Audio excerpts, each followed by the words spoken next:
नमस्कार, स्वागत है आपका अपने चैनल पर। मैं हूं आपके साथ सुनील। इस वक्त हम मौजूद हैं सिरसा से डबवाल रोड की तरफ आते हैं जो नेशनल हाईवे 9 पर। वहीं पर एक होटल है, आपको सामने हाईवे दिखाई दे रहा है नेशनल 9। तो ये होटल लगभग 3-4 होटल हैं जहां आपको सामने तस्वीरें दिखाई दे रही हैं कि यहां तोड़ फोड़ हो चुकी है। कौन तोड़ फोड़ करके गया अभी तक इसका क्लियर पता नहीं चला। इनसे बातचीत करेंगे, पता तो चलेगा। आपको सामने तस्वीरें दिखाई दे रही हैं, ये देखिए सामान बाहर आ चुका है, सब कुछ सामान इन्होंने बाहर निकाल रखा है। सामने आपको तस्वीरें दिखाई दे रही हैं। सर कौन है जी? या मेन आप हो जी? किनका? आप इसके ओनर हो? तो इसका आप पूरी बात क्लियर बताइए, क्या बात है, ये कौन तोड़ के गया, आपको कैसे बताइए आप? ये सर ऐसा है जी, टाउन प्लानिंग वालों ने मेरे को एक नोटिस दिया था। ठीक है जी। शुरू में जब मैं बिल्डिंग बनाने शुरू की थी, अच्छा, फिर मैंने रिक्वेस्ट करी थी इनको। ठीक है जी। मैंने कहा भी मैं 204 फुट सेंटर से दूर हूँ, ठीक है। मेरी विरासत की ज़मीन है, मेरी 19 मरला कुल ज़मीन बची है। मैं हार्ट पेशेंट हूँ और मेरा बेटा बेरोजगार है।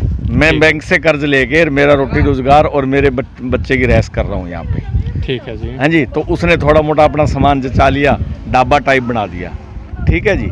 और फिर मैंने जवाब दिया कि मतलब मैंने डीसी साहब से रिक्वेस्ट करी कि ये मेरे को नाजायज़ कर रहे हैं, मेरे पास और कोई चारा नहीं है, तो मैंने ये ढाबा चला दिया जी। ठीक है जी। अब पूरा ढाबा चलाने के बाद में अब इन्होंने बाद में नोटिस आया कि आप अवैध हो। सबूत हमारे को ये कोई नहीं देते, किसी को ये नहीं बताया। मैंने बार बार पूछा भी कैसे मैं अवैध हूँ, आपकी जगह बताओ। अगर गवर्नमेंट ने लेनी थी तो सारी ले लेती। अब सपोज करो कि जिसके पास जगह ही मतलब 40 फुट बची है और कोई जगह नहीं, वो क्या करेगा?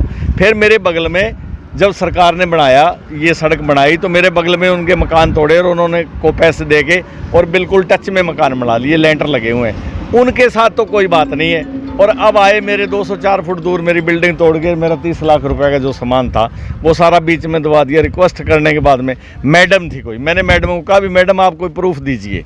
मैंने डीसी साहब से रिक्वेस्ट करी हुई, वो कॉपी ले आओ, आप कोई ऑर्डर ले आओ। किसी ने मेरी सुनी नहीं। अच्छा, तो ये जब आपका ये तोड़ा था, उनसे पहले आपने जब रिक्वेस्ट करी थी, आपने रिक्वेस्ट में ये बात बोली थी कि हमारे को कोई नोटिस दिखाओ, ऐसा कुछ आपने बोला? हाँ जी, आपका कोई ऑर्डर दिखाओ आप।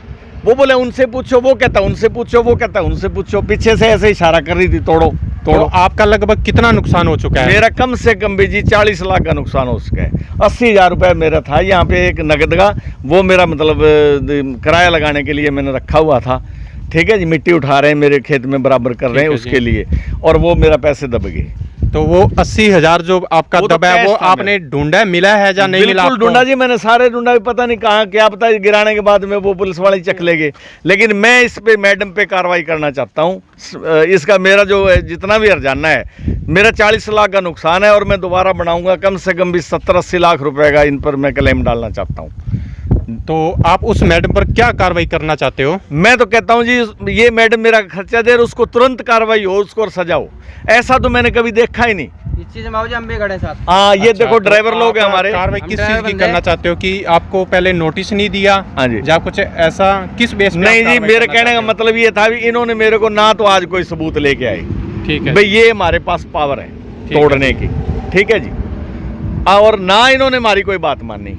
ठीक है जी। पहले ये नोटिस दे भी आपका ये है ना, जो वो होटल अवैध है, आपका ढाबा अवैध है। लेकिन मैंने बार बार रिक्वेस्ट करी, मैंने इनको नक्शा बना के भी दिया। वो जो अवैध वाला आपके पास मैसेज आया था, नोटिस आया था, कितना टाइम पहले आया था? ये 1 साल के बीच में आए हैं। अच्छा, अब लगभग कितना टाइम पहले नोटिस आया था? आज अब ये कहा 1 हफ्ता पहले कोई नोटिस चिपके गए, मुझे पता डाक में भेजा इन्होंने। ठीक है। ठीक है जी। कल मेरे पास परसों एक नोटिस दिया, मैंने तो अभी तक पढ़ा ही नहीं। ठीक है जी। अब वो कह रहे हैं कि आपको बिल्डिंग देखिए तोड़ दी जाएगी, लेकिन किस बेस पर तोड़ दी जाएगी ये हमारे को किसी ने नहीं बताया। अच्छा, किसी ने नहीं बताया? नहीं, किसी ने बताया। जो परसों नोटिस आया, जो 2 दिन पहले, वो नोटिस आपने पढ़ा नहीं? नहीं, अभी तक पढ़ने का हमारे को समय नहीं मिला।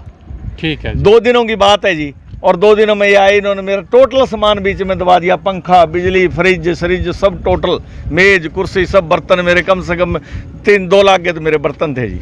अच्छा, आपको निकालने का कोई मौका? कोई 1 सेकंड का ही टाइम नहीं दिया। मेरा लड़का और मैं दोनों रिक्वेस्ट करते रहे। अब ये कौन सा तरीका है जी? जब मेरी ज़मीन है, मेरी भूमि है, तो वो ऐसा कौन सा डिपार्टमेंट है? अब मान लिया कि हमारी भूमि यही बची, ये तो मेरा रकबा ही नहीं है। अगर मेरी 125 फुट भूमि है तो उसमें उसके बाद मैं क्या करूँगा? खेती में कर नहीं सकता, कारोबार मेरे को क्यों नहीं करने देते? अगर गवर्नमेंट को इतनी चाहिए थे तो ये ले लेते 2-3 एकड़ और। ठीक है जी। ये तो मेरी मलकियत है, मैंने कोई अवैध निर्माण में मेरे खेत में कर रहा हूँ ना कि यहाँ कर रहा हूँ, ये अवैध कैसे हुआ? ठीक। फिर मेरे बेटे की रहाइश है, ये रहाइश तोड़ने का तो हिंदुस्तान में मैंने सुना ही नहीं ऐसा कानून। यहाँ कितनी जगह है? ये मेरे कुल 19 मरला जगह है मेरे हिस्से का।